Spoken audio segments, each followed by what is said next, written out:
to redo your old icebox at home? From this to this?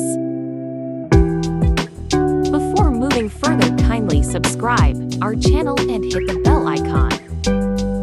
Things we need to make this: 1 ropes, 2 scissor, 3 glue, 4 spray paint. Now spray paint the lid and let it dry. Next step is to cover the box with ropes. Start by putting the glue on the edges of the box. Do the same process till the end.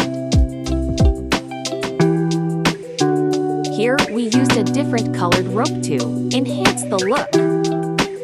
And you can see the final look. Thanks for watching. Please subscribe to our channel for more DIY videos. Bye bye.